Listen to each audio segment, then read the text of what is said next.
memang ada beberapa aliran ya.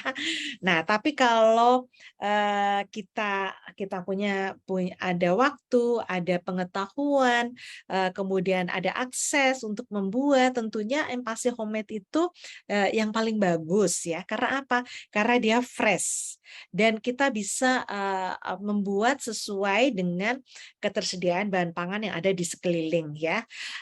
Tapi tentunya dengan pengetahuan yang cukup tadi gitu. Kenapa sih kok dibuat fortifikasi karena nggak ada pengetahuannya gitu.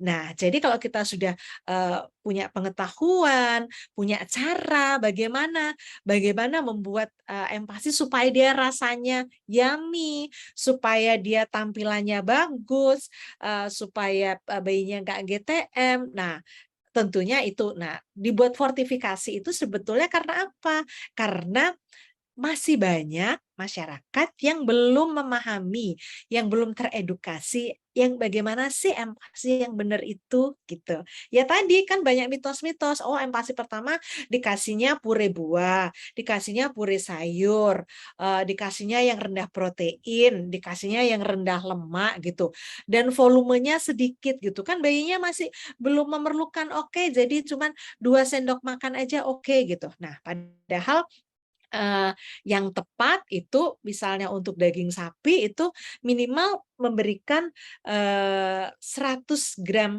daging sapi untuk setiap harinya gitu. Nah, kalau misalnya daging ayam Dok gitu, jadi daging sapi ini, yang paling, ideal lah gitu ya.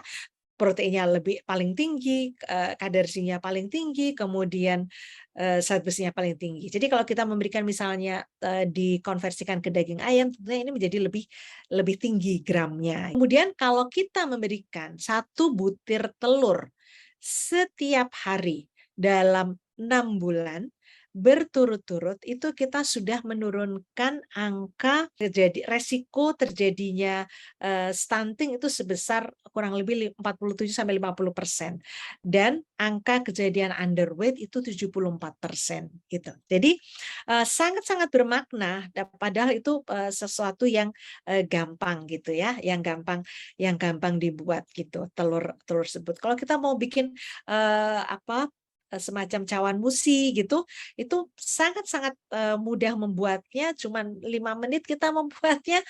Ya paling lama 10 menit, tetapi ini sudah memberikan daya ungkit yang luar biasa untuk pertumbuhan si, bayinya. Nah, kecuali pada saat-saat yang, terdesak harus bepergian, kemudian, ya misalnya, tidak sempat membuat yang homemade, nah bolehlah kita kasih yang, fortifikasi gitu. Jadi kalau sudah pengetahuannya sudah cukup, kita bisa mencarikan dia bahan makanan yang, bisa masuk, ke dalam, lambung bayi ya, tetapi zat nutrisinya tetap cukup, zat besinya cukup, proteinnya cukup, lemaknya cukup, dan, mikronutrien lainnya juga cukup.